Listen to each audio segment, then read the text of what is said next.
a drive, way back, it might be, it could be, it is. Holy cow, welcome to another broadcast of Bricks Behind the Ivy. Hey, Cub fans, welcome to another episode of Bricks Behind the Ivy. Thank you so much to our awesome sponsors, Wrigleyville Sports, the best sports store in Wrigleyville, and Yaggy Road Roasting Company, based in Valparaiso, Indiana, serving cups of coffee just as special as the moments you drink them in. Hello, welcome to Bricks Behind the Ivy. Hey, Brickheads, welcome to another episode of Bricks Behind the Ivy. I am your host, Jeff Candid Cubs Ragauskis, a lifelong Narsider with blue blood in my veins, an old style in hand, and a front row seat for every W flag moment and soul-crushing sweep. Welcome to Bricks Behind the Ivy. So happy you're here. I'm in an extremely good mood. I was at my first Cubs game of the year this past weekend and saw the Cubs really just put it to the Reds while the wind was blowing in 7-3 on Sunday. Got to sing the song, got to go to the Federal Landmark, got to get my soul recharged by one of my favorite places in the whole world. But, you know, I think as a Cubs fan and as a human being, we do really need to have a conversation at some point about the prices of concessions at Wrigley Field. What? And I know there's a lot of ballparks that fall in this, so I'm not going to just bash the Cubs, but man, is it really getting to a point where I feel like it's pricing out the average person or the family of four, because a hot dog at $11, that's bananas. I couldn't believe it. It had been a bit since I had been there, and generally I try to go for the ambiance and jump into those types of things so that I can feel like, you know, I'm part of the pageantry and doing the things I like to do at Wrigley Field. But man, that was weirdly disappointing for me. But let's get going on today's episode. Shout out to our friends at Yaggy Road Roasting Company, a boutique coffee roaster based in Valparaiso, Indiana. That's my alma mater. Go Beacons, as always. Yaggy is owned by 3 fellow Valpo alums, and they roast a coffee as special as the moments you drink them in. Also, before we get rolling, make sure you hit that subscribe button, leave a review on your favorite podcast app, as it helps more brickheads find the show. And be sure to subscribe to our YouTube channel, the Bleacher Bunch Network, which is home of some other great shows, including Cubs PS Plus with Mike Waller, Sun Ranto with Danny Rocket, Cup of Cubby Blue with Sarah Sanchez, the Bleacher Bunch Show, which features all of us, Baseball Rabbit Hole with Michael Cotton, and the Patreon exclusive daily Cubs recap show, Cubs Pod. So if you want more of that Cubs content, including shirts, and Danny Rocket's amazing Cub parody songs, make sure you look up the Bleacher Bunch on Patreon and subscribe today. The link is in the description. So let's get to it.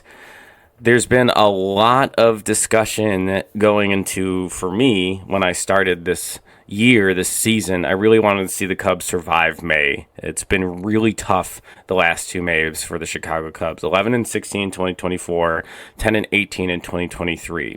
So, you know, for those who are doing the quick math at home, that's 21-34 in the last 2 Mays, which has really just derailed their season. And there's been a lot of parity in those 2 years. We had the Cody Bellinger injury in both years. Ironically, both times when they were playing the Astros, one at Wrigley and one in Houston.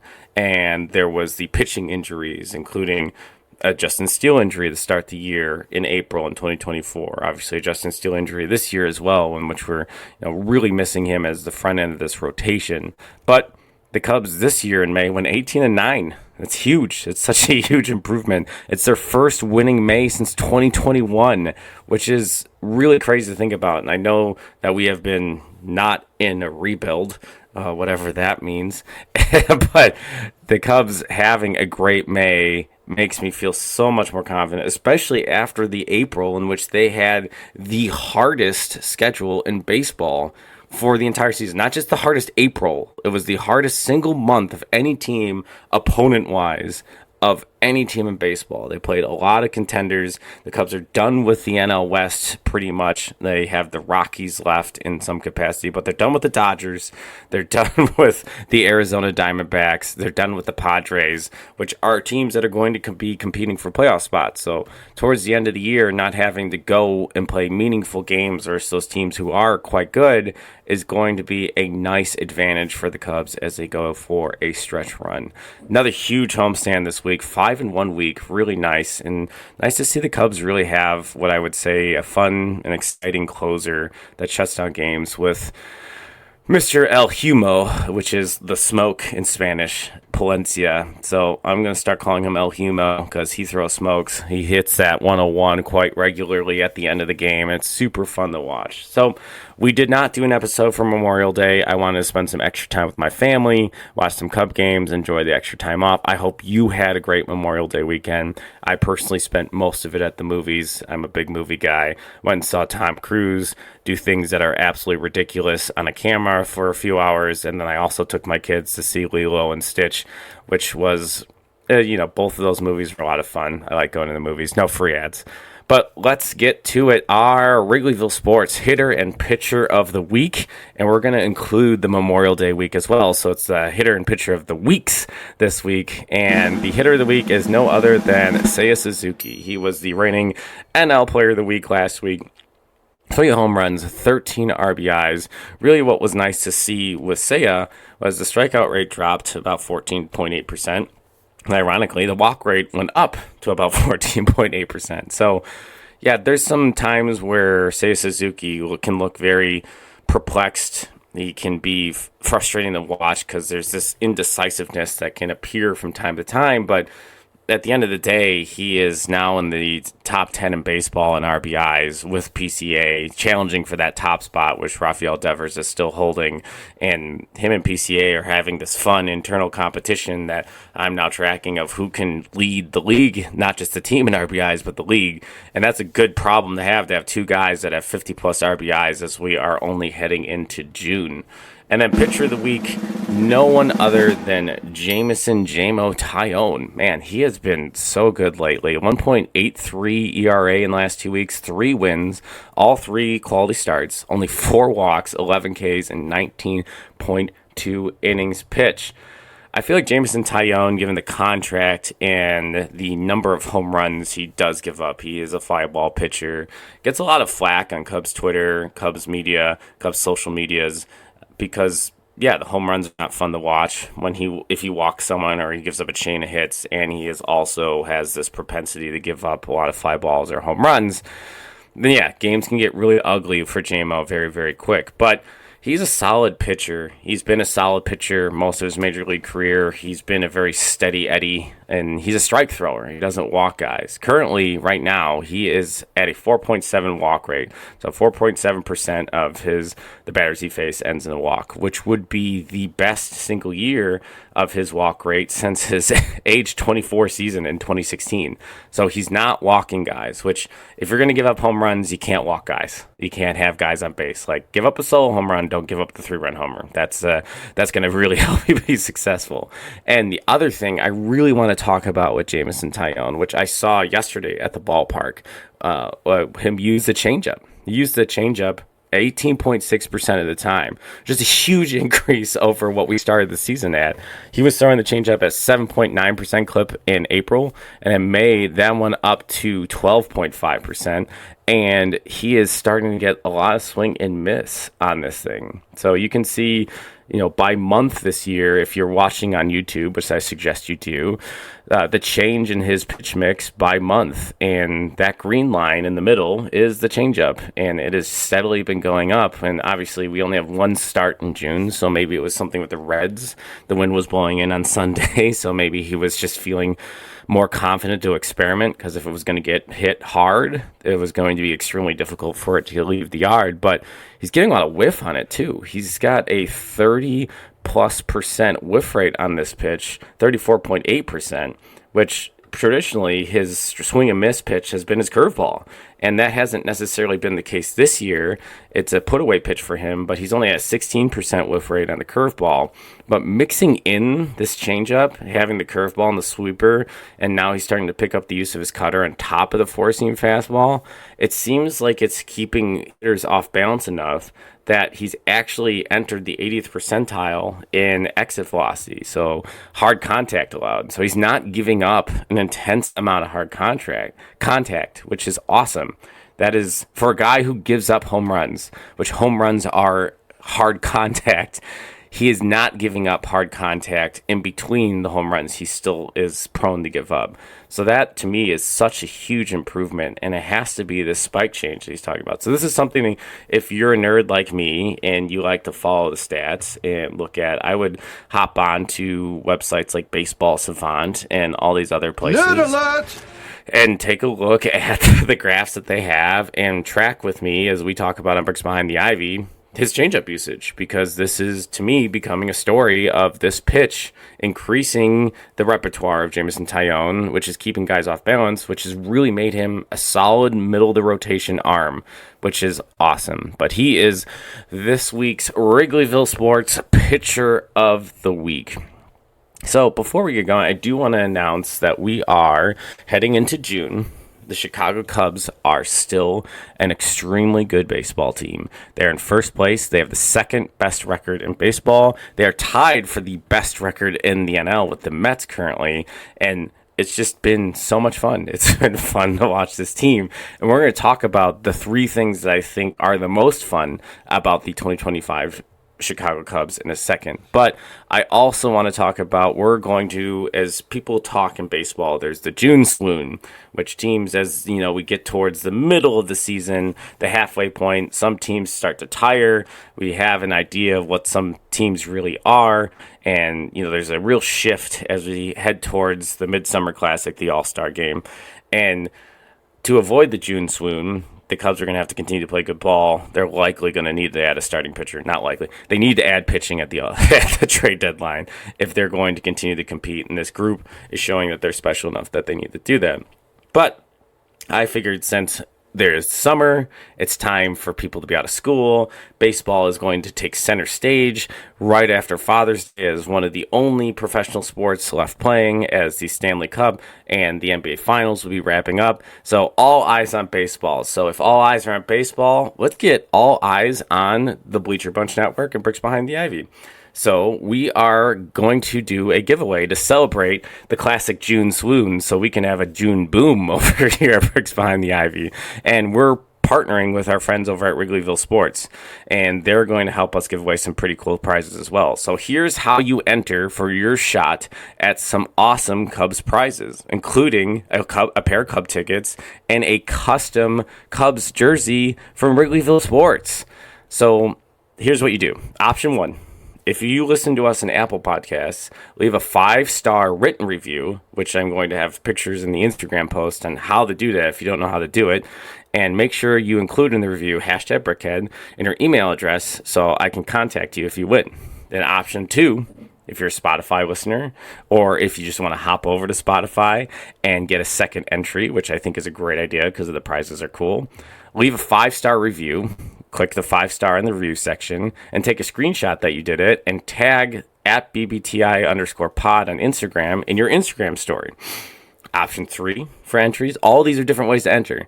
Subscribe to the Bleacher Bunch Network on YouTube and then comment #Brickhead or #Bleacher Bunch under any video. So only one comment under each video will count as an entry. But we have a ton of videos on the website, so you can enter on every video. So you can get a ton of entries this way. And the more you comment, the more chances you have to win. But you have to be subscribed to the channel to actually be entered, and you have to have these comments. And I'll be able to see your username to contact you if you win. And then option 4, there's going to be an Instagram post that I'm doing with Wrigleyville Sports, and drop a #Brickhead in the comments of that, and then tag a friend. You have to do both of those things, #Brickhead and tag a friend. And that's another way to enter. So there's 4 ways to enter, lots of entries. The contest is going to end June 29th, and we're going to announce the winners on the episode that drops on June 30th, Monday, our usual release date of Bricks Behind the Ivy. So you could win Cub tickets, a custom Cubs jersey, or we are giving away 10 lucky winners are going to get Bricks Behind the Ivy t-shirts. So one winner gets a pair of Cub tickets, one winner gets a custom Cubs jersey for this season, and then 10 lucky folks are going to get Bricks Behind the Ivy t-shirts. So make sure you are hopping on here, subscribing to the YouTube channel, leaving comments with the hashtag Brickhead or hashtag Bleacher Bunch, reviewing us, because in June, it's going to pay off. Just like the Cubs being good in June is going to pay off, as we're going to accelerate towards the playoff spot. So thank you so much for listening. If you've been listening this whole time, watching on YouTube, if you're a new listener, guess what? You've started at the best time, because I'm going to give you free stuff if you help us out. So thank you so much. And yes, let's move on. So my buddy, Pat Erickson, the great Pat Erickson, #1 Harry Carey impersonator on the planet, no bias. He has won contests, and he has won the contest of my heart in that regard as well. But he was on vacation with his family this week, and he sent a nice message in to be a part of this episode while he was in Hilton Head. So let's check that out now. Well, what's up, Bricks Behind the Ivy Nation? Yeah, Jeff, I'm coming at you live from down here in Hilton Head, South Carolina. But believe me, I've been watching my Cubbies. Boy, they've been on a tear lately. Pitching's been okay, but PCA is just unbelievable. And they're actually even talking about PCA down here in the South. So hope everything's going good up there. I'm going to be coming out to the ball yard here pretty darn soon. But as Harry would once say, so long, everybody. I'm going to go back for another pool drink. Love you guys. Thank you so much, Pat. Always great to have you on the episodes. Looking forward to recording together here in the near future. So glad you got some family vacation in, as family's important, guys. Love family, love my Cubs family, love my actual family. Just family's so important, especially as times are challenging financially and politically and all these other things we don't need to get into. But let's do the Jackie Moon rule of everybody love everybody. ELE. That's a Bricks Behind the Ivy rule now going forward. ELE. Everybody love everybody. Unless you're a Cardinals fan. All right, moving on. The Cubs are fun. Yes, this 2025 Chicago Cubs are so much fun. And fun is a big thing for me, especially in baseball, because you need to be able to sell that your team is interesting to watch, because this game is built on failure. Everybody listening to this is a hardcore baseball fan and probably watches the game when the team is good and probably watches the game when the team is bad, because this is our sport, this is our thing, this is our special interest. So it's easy for us to buy in. However, if you also have been watching this team for as long as many of you likely have, and if you haven't been watching long, welcome aboard. Get on the train. It's hot. The train's moving fast, and it's being conducted by PCA. But if you haven't been watching this team, then you need to know that the last few years have been not fun. I would say that the highlight of those not fun years were the sort of competing years of 2023 and 2024, the frustration of not signing certain players and then being very, very close to being a playoff team, winning 83 games twice, and really just falling apart in May and then falling apart down the stretch after these huge booms in July and August to get back in and make it pertinent and interesting. The Cubs fell off the table and just did not get back to the playoffs, which... yeah, then a lot of finger pointing has happened. It's made social media Cub fans not fun. It's made a lot of things not fun. But we're back. We're back to fun. And I've got 3 big reasons on why I think the 2025 Cubs are fun. Number 3, the offense. I remember this commercial when I was a kid, back after the Sammy Sosa home run chase with Mark McGwire going after Roger Maris in 1998. 1999, Major League Baseball made this tongue-in-cheek ad with Greg Maddux and Tom Glavine, and the end of the ad has them working out and trying to hit more home runs, which it would have been easier if they just gave them steroids like the other players. Anywho, in the commercial, the whole idea is that chicks dig the long ball. Well, the Cubs' offense is more than just home runs. Home runs are always fun. Everybody likes to see home runs. And this offseason, I also mentioned the big thing the Cubs needed to do to be successful in 2025, and this offense was to add slugging. And I went into this season thinking that they didn't do enough, that they added Kyle Tucker, who was a very, very, very good baseball player. I have no issues with the ad. But then subtracting Cody Bellinger, I always felt that the Cubs needed Cody Bellinger and And it was just slightly raising the floor with a player like Kyle Tucker who was more consistent, a way better approach, but they still needed another bat to supplement Seiya Suzuki. And the Cubs have gotten that. They have this whole team is hitting so well from top to bottom. They lead baseball in runs produced from the 6, 7, 8, 9 spot in the order, as the Cubs have catchers who rake in Carson Kelly and Miguel Amaya. And as they've moved Dansby Swanson around in the lineup to get him hot and not get him hot, he has hit very well at the bottom of the lineup. The resurgence of the second time through with Matt Shaw, which we'll get to in a second. And what makes this offense special? Well, the Cubs need to improve some things that they weren't doing the last 2 years, and they have. They are walking at a 9.6% rate, which is better than 8.9, 9.2 of 2024 and 2023, respectively. And they're also striking out way less, about 2% on average up to this point in the season than the last two prior seasons. So they're at 20% this year, and the prior 2 years, they were around 22% strikeout rate, which puts them at fourth in walk rate and fifth in strikeout rate and third in slugging rate in baseball this season as an offense. And they're only slugging behind their slugging rate is only behind the Dodgers and the Yankees, which we would expect those two teams based on the construction of their roster for the Dodgers and the existence of Aaron Judge on the Yankees roster for them to be top slugging teams. I don't think anyone really expected that this team would slug as well as they did and be slugging up there with these juggernauts of like financial authority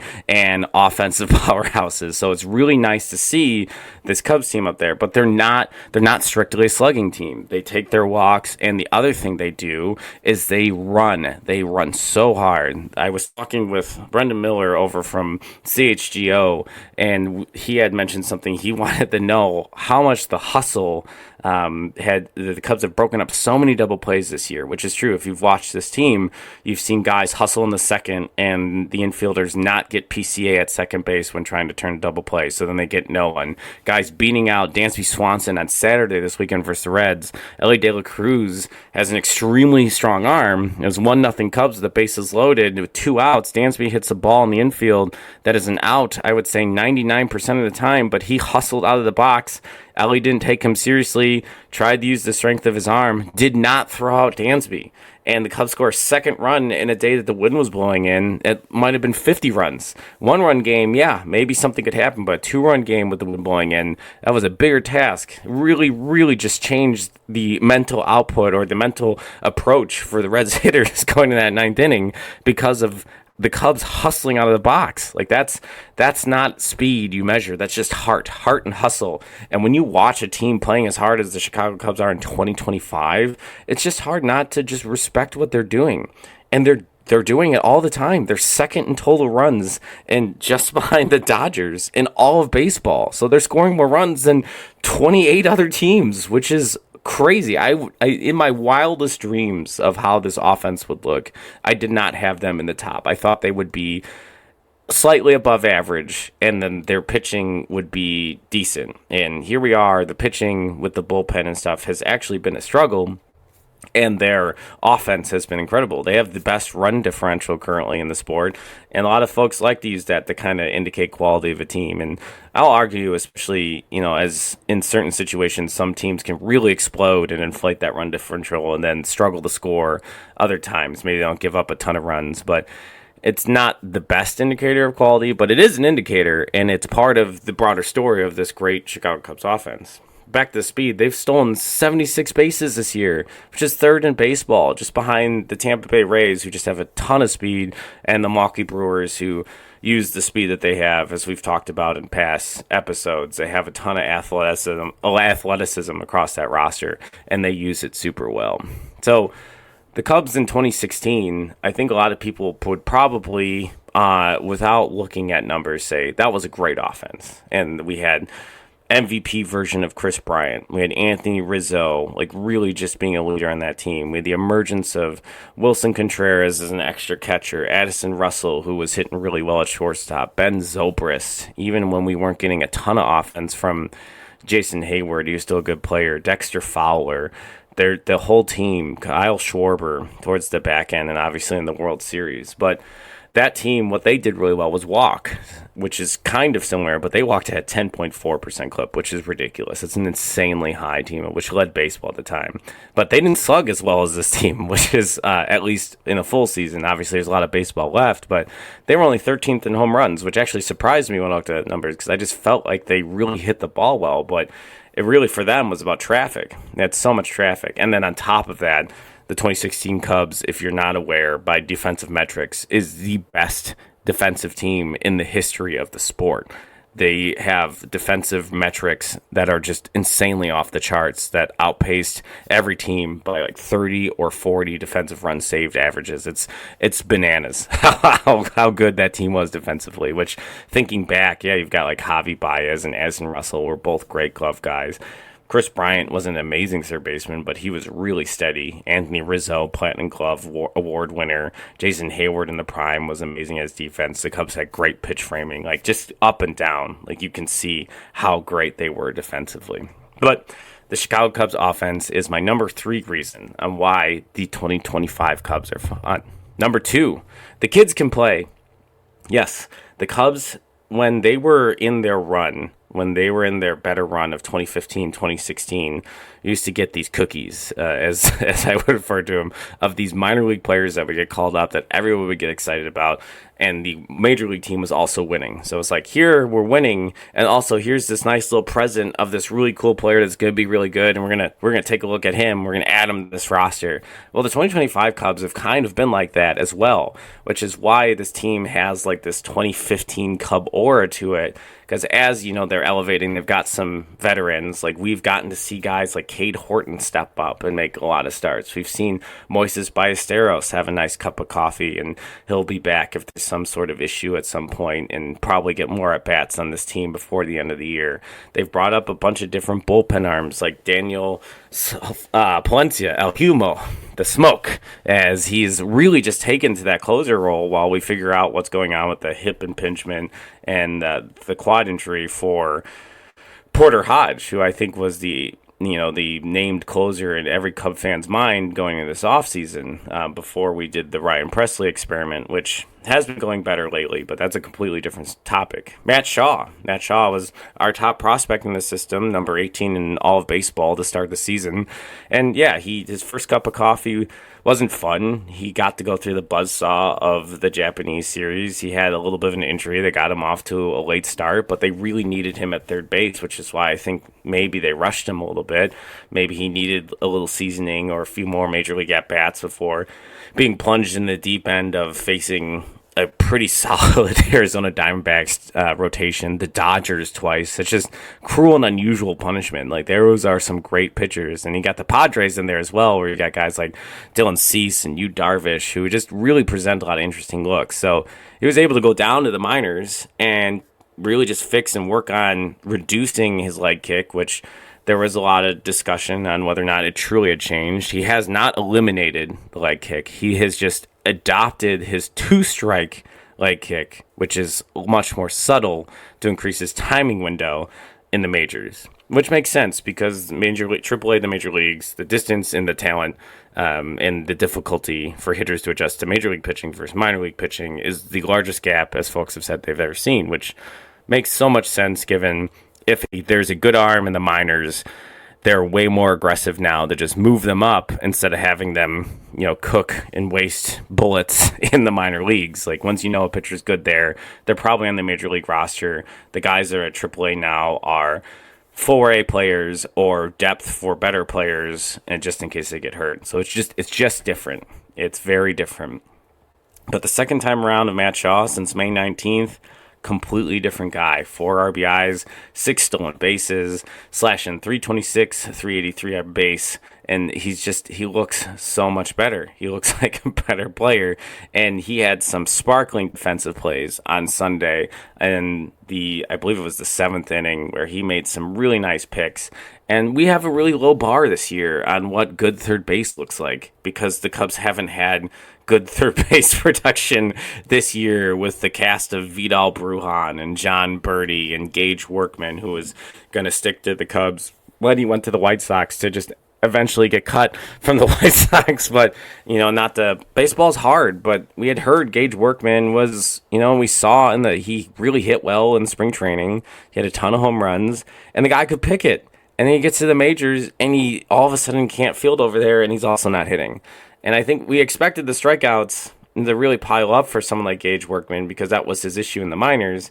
But the expectation was, he'll be steady in different sets. He'll be steady at third base because he's a good defender, and that didn't exist. So that was extremely frustrating. But yeah, the Cubs still have some kids that we could see before the end of the year, or they're going to be packaged in a deal like James Chirantos and Owen Casey. Double A has Jackson Wiggins, which I don't expect to see him on a major league roster, but there are still young guys that if you want to go this summer to Iowa, or you want to go see the South Bend Cubs and see Jefferson Rojas, if you want to go to Knoxville, see the Smokies, you want to go see the Myrtle Beach Pelicans. There are guys all over the system that will impact this major league team at some point, or will be names that will be interesting for you to know as the Cubs look to supplement this team. So that's number 2. And number 1 is, for anyone listening who is a huge Cubs fan, it's super obvious, but if you are looking to get into Cubs this year, and you found this Cubs podcast to do that, first of all, welcome and thank you. And second of all, the number 1 reason the Cubs are fun is MV Pete. Holy cow, Pete Crow Armstrong. Now, I went into this season, and I really liked the skill set of Pete Crow Armstrong. And the discussion about him has always been his defensive ability was always going to be a really, really stable floor. Because what he can do on a baseball field, fielding-wise from center field, is worth wins above replacement, an insane defensive wins above replacement value. So he only needed to be an average major league hitter to be an extremely productive part of this team.